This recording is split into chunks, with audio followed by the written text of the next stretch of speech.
Profesor, buenas tardes. Compañeros, buenas tardes. Hoy día vamos a presentar nuestro trabajo de investigación en el curso de Educación Ambiental para el Desarrollo Sostenible, una entrevista a profesores de la Universidad Científica del Sur. Bueno, mis compañeros son Brandan, Osco, Yasumi, Jimena, Durán, Marín, Jeremy, Medina, Cargua, Nina, Nicole, Najarro, Tapia, Ángeles, Puma, Quispedina, Rodríguez, Guamán, Jack. Comenzamos con la introducción. Perú es un país de una riqueza natural y cultural excepcional. Se encuentra en un momento crucial en su camino hacia un desarrollo más sostenible y equitativo. Las ODS busca abordar desafíos urgentes a nivel mundial. En el siguiente video entrevistaremos a dos profesores de la Universidad Científica del Sur para explorar con factibilidad del cumplimiento de las metas de la ODS.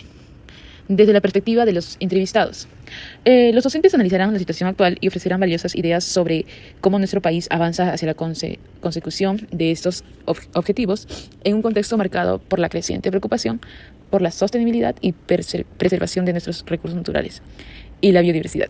Los docentes analizarán la situación actual y ofrecerán valiosas ideas sobre cómo nuestro país avanza hacia la consecución de estos objetivos en un contexto marcado por la creciente preocupación por la sostenibilidad y la preservación de nuestros recursos naturales y la biodiversidad. Bueno, a continuación le haremos unas preguntas sobre las ODS. ¿Qué estrategias tendría que tener en cuenta nuestro país para la correcta implementación del Objetivo de Desarrollo número 4, la educación de calidad? A ver, primero como principal estrategia es borrar esa visión tan vertical y diametralmente opuesta de urbano y rural, ¿no? Es decir, tenemos una visión de lo urbano, lo pobre, lo que no saben, los ignorantes, y lo rural, los cultos, los que sí saben, los que tienen el dinero. Y creo que deberíamos romper con esa idea primero, ¿no? Y luego de eso empezar a implementar como Estado, y Estado también terminamos siendo nosotros los ciudadanos también, la sociedad civil, mecanismos que ayuden a, por ejemplo, mejorar la infraestructura de las instituciones educativas, tratar de tener profesores capacitados y actualizados. ¿Qué es la biodiversidad y qué estrategias está tomando el Estado para conservarla? A ver, la biodiversidad va a ser, pues, es un concepto teórico, pero se puede plasmar en la diversidad de vida en determinados ecosistemas, ¿no? Y en el caso peruano tenemos una de las biodiversidades más ricas que tiene el mundo, ¿no? Y creo también que como Estado, como país, no se ha hecho mucho por conservarla. No existen áreas protegidas por ley, por norma, pero lamentablemente solo tenemos la ley, la norma, y a 4 o 5 policías cuidando las áreas protegidas, y no se han elaborado políticas claras para protegerlas, para aprovecharlas, para insertarlas. Está muy, muy difícil. Ya, otra pregunta. ¿Qué factor produce la pérdida de la biodiversidad en nuestro entorno? Tenemos muchísimos factores, ¿no? Por ejemplo, como factores sociales podemos incluir la presión demográfica, es decir, la gente que va a ir a invadir estas zonas, por ejemplo, porque no tienen una casa, y esto se ve a temas económicos, por ejemplo. Tenemos como otro factor social la contaminación humana, ¿no? Porque nuevamente volvemos al factor económico. Es mucho más barato comprarte una botella de agua de un sol hoy que comprarte un termo de 25 soles. ¿Por qué? Porque pues no tienes los 25 soles ahorita, pero sí vas a tener un sol diario. Entonces, no te estás dando cuenta, pero estás contaminando mucho, ¿no? Ese es un factor social. Factor político, el que te mencioné en la pregunta anterior, ¿no? No existen leyes y normas claras y voluntad política de los estados. Como el factor económico, pues que la gente necesita vivir y sobrevivir. Entonces, va a terminar viendo en estas áreas naturales son recursos que pueden aprovechar, ¿no? O sea, tenemos la minería ilegal, por ejemplo, por un lado, la roza y quema en la selva por otro. Por ejemplo, aquí en Lima, ¿no? ¿Cuántas lomas se han destruido, ¿no? Y hoy son hogares de gran parte. O sea, por ejemplo, uno mira acá Independencia, San Juan del Urigancho, que eran zonas de lomas hasta hace no mucho. Yo he visto fotos de mi abuelo en zonas de loma, ¿no? Y pues hoy son casas, ¿no? Son urbanizaciones porque la gente necesita sobrevivir, y es un factor económico importante. ¿Cuáles son los principales desafíos que enfrenta Perú en la implementación de la ODS 3 para mejorar la salud y el bienestar de su población? A ver, partiendo por el punto positivo, es que el Perú tiene uno de los mejores sistemas de vacunación del mundo. O sea, el Perú tiene un sistema de vacunación que se usa como ejemplo a nivel mundial, ¿no? Pues en el Perú no es que el enfermo va al médico para vacunarse, hablo de vacunación, sino que el enfermero va a tu casa, ¿no?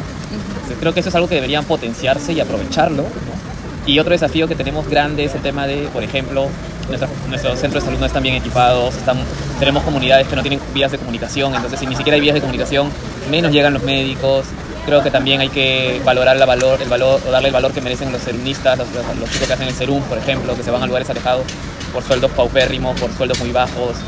Entonces creo que el desafío que se encuentra está tanto a nivel de político, social, temas de comunicación, de infraestructura, es muy amplio, muy complejo, ¿no? ¿Qué medidas cree usted que se están implementando para mitigar los efectos del cambio climático en nuestros ecosistemas y recursos naturales?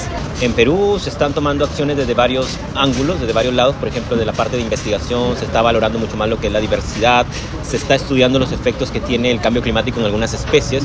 Universidades como la Universidad Científica del Sur, desde su carrera de biología marina, por ejemplo, está estudiando los ecosistemas, la contaminación por microplásticos, todo eso. Y ese conocimiento, a pesar de que es en ciencia básica, ciencia digamos que no puede ser muy familiar para muchas personas, contribuye a que justamente los políticos escuchen lo que hay, qué se está haciendo para que puedan tomar decisiones concretas. ¿Cuáles son los principales desafíos que enfrenta el Perú en la implementación del ODS 3 para mejorar la salud y el bienestar de su población? Uno de los desafíos es de que estas propuestas de solución que son planteadas a múltiples niveles lleguen en realidad a las personas, ¿no? Por ejemplo, hay estas intervenciones para abordar lo que es la anemia en niños, ¿no? Suplementación, todo eso.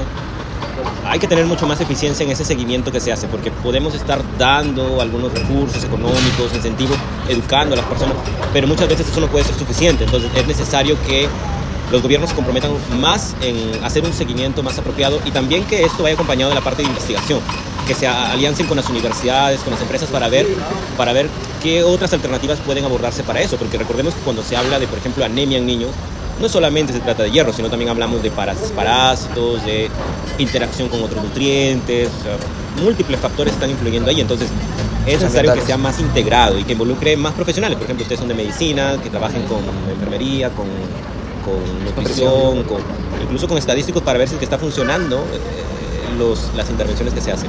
Profesor, para culminar, la última pregunta sería: ¿cómo afecta el cambio climático a nuestros ecosistemas y recursos naturales? Lo va a destruir, ¿no?